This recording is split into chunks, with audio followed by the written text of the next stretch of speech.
ثم جعلناكم خلائف في الأرض من بعدهم لننظر كيف تعملون وإذا تتلى عليهم آياتنا بينات قال الذين لا يرجون لقاء نأت بقرآن غير هذا أو بدل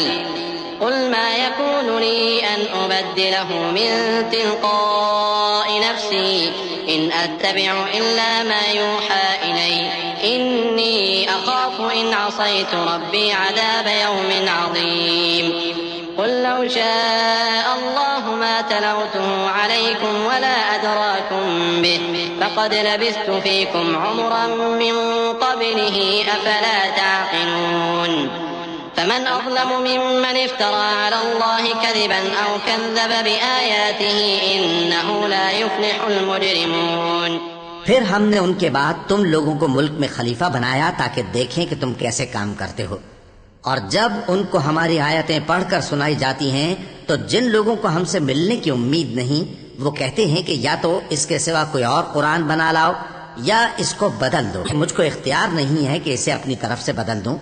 میں تو اسی حکم کا تابع ہوں جو میری طرف آتا ہے۔ اگر میں اپنے پروردگار کی نافرمانی کروں تو مجھے بڑے سخت دن کے عذاب سے خوف آتا ہے۔ یہ بھی کہہ دو کہ اگر اللہ چاہتا تو نہ میں ہی یہ کتاب تم کو پڑھ کر سناتا اور نہ وہی تمہیں اس سے واقف کرتا، پس میں اس سے پہلے تم میں ایک عمر رہا ہوں اور کبھی ایک جملہ بھی اس طرح کا نہیں کہا، بھلا تم سمجھتے نہیں؟ تو اس سے بڑھ کر ظالم کون ہوگا جو اللہ پر جھوٹ باندھے یا اس کی آیتوں کو جھٹلائے؟ بے شک گنہگار فلاح نہیں پائیں گے۔ ويعبدون من دون الله ما لا يضرهم ولا ينفعهم ويقولون هؤلاء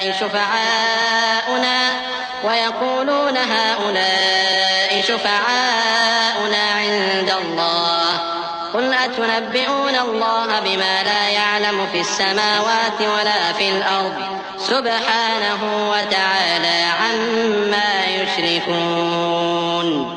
وما كان الناس إلا أمة واحدة فاختلفوا ولولا كلمة سبقت من ربك لقضي بينهم فيما فيه يختلفون ويقولون لولا أنزل عليه آية من ربه فقل إنما الغيب لله فانتظروا إني معكم من المنتظرين۔ اور یہ لوگ اللہ کے سوا ایسی چیزوں کی پرستش کرتے ہیں جو نہ ان کا کچھ بگاڑ ہی سکتی ہیں اور نہ کچھ بھلائی کر سکتی ہیں،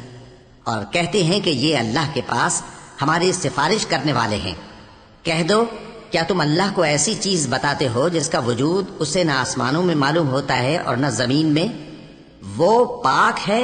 اور اس کی شان ان کے شرک کرنے سے بہت بلند ہے۔ اور سب لوگ پہلے ایک ہی امت یعنی ایک ہی ملت پر تھے، پھر جدا جدا ہو گئے۔ اور اگر ایک بات جو تمہارے پروردگار کی طرف سے پہلے ہی طے نہ ہو چکی ہوتی تو جن باتوں میں وہ اختلاف کرتے ہیں ان میں فیصلہ کر دیا جاتا۔ اور کہتے ہیں کہ اس پر اس کے پروردگار کی طرف سے کوئی نشانی کیوں نازل نہیں ہوئی؟ کہہ دو کہ غیب کا علم تو اللہ ہی کو ہے، سو تم انتظار کرو،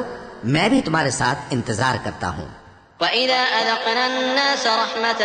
مِّن بَعْدِ ضَرَّاءَ مَسَّتْهُمْ إِذَا لَهُم مَّكْرٌ فِي آيَاتِنَا قُلِ اللَّهُ أَسْرَعُ مَكْرًا إِنَّ رُسُلَنَا يَكْتُبُونَ مَا تَمْكُرُونَ هو الذي يسيركم في البر والبحر حتى إذا كنتم في الفلك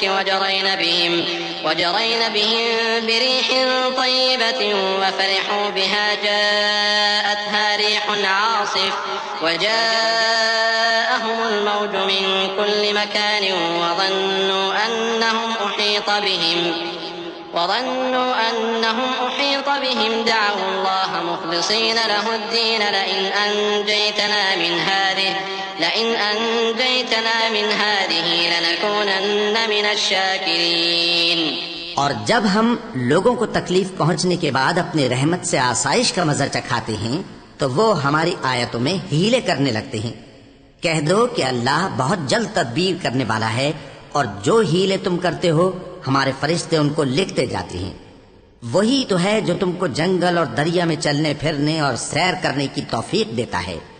یہاں تک کہ جب تم کشتیوں میں سوار ہوتے ہو اور کشتیاں خوشگوار ہوا کی مدد سے سواروں کو لے کر چلنے لگتی ہیں اور وہ اس پر خوش ہوتی ہیں، تو ناگہاں زناٹی کی ہوا چل پڑتی ہے اور لہریں ہر طرف سے ان پر جوش مارتی ہوئی آنے لگتی ہیں، اور وہ خیال کرتے ہیں کہ اب تو لہروں میں گھر گئے۔